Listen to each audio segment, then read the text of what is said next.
Louisiana beer reviews. HornyCopia Pumpkin Ale, 6.3% alcohol, 23 international bitterness units, brewed at Stevens Point Brewery in Wisconsin. Okay. 2-row Vienna and caramel barley malts. They don't say what the hops are on the website. Gets an okay score on Beer Advocate, like a C. 84 ratings. 48 out of 100 on Rate Beer. 57 out of 100 for the style, with 46 ratings. So not widely covered. There's a few video reviews for this beer. I haven't watched them yet.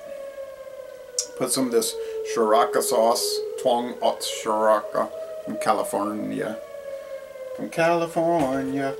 Okay, and I put some black pepper and this Progresso rich and hearty steak and homestyle noodle soup. They've been having some good sales. Those sirens tell me that it is 12 p.m.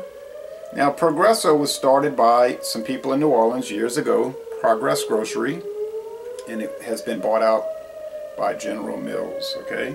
The company was bought by General Mills. So, some good soup here. A little cool front came through. Put some cheese in it as well. Already prayed.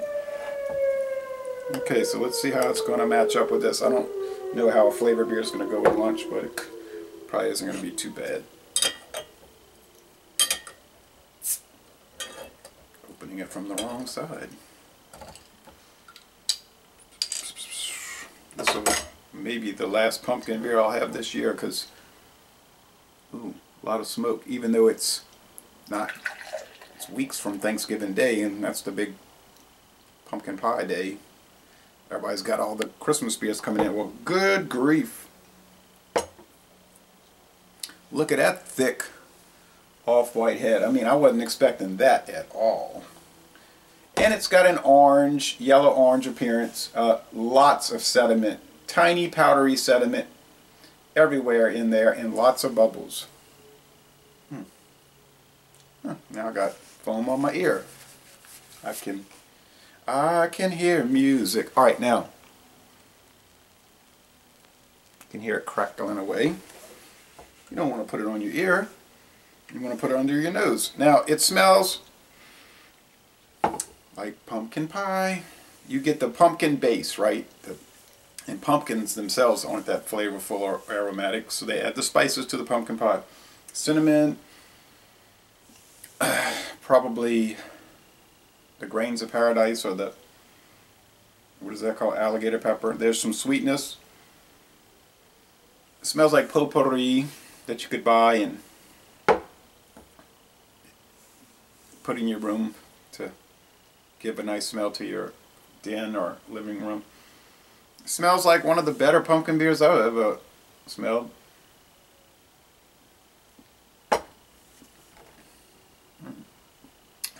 Tastes sort of like a spice rack. There is some underlying malt and pumpkin. There is a noticeable bitterness, although it's not in any way harsh.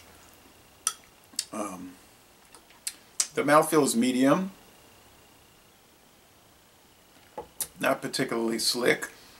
The finish is fairly crisp. It's easy drinking, and you don't pick up the 6.3% at all. I can tell. That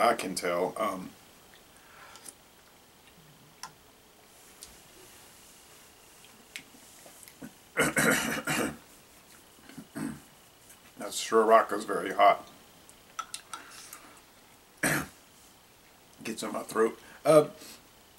Like we said on our pumpkin beer examination,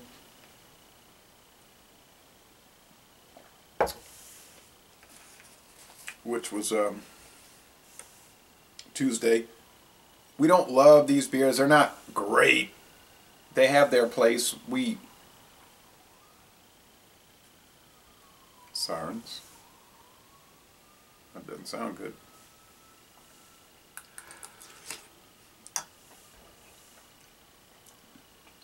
Sound like fire engines. Must be a wreck. It's a shame. But they have their place. They're enjoyable to drink. You know, some of them are odd, like Shipyard. It's Pumpkinhead.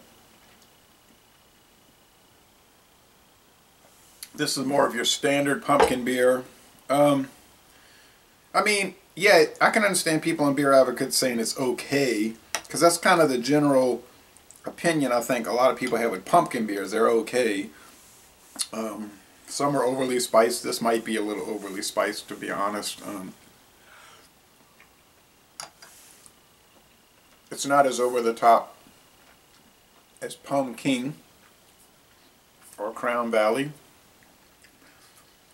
but it's got more oomph to it than Buffalo Bill's Pumpkin or Post Road. So there's a big range in the style, and it's good. It can hold its own with the rest. So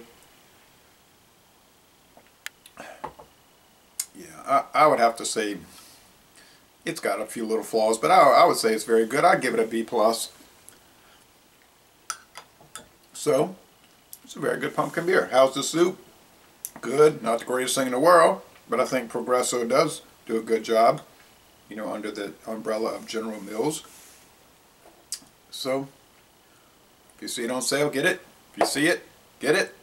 And y'all come on down. And so laissez les bon temps rouler, right? Let the good times roll. And y'all come on down to New Orleans.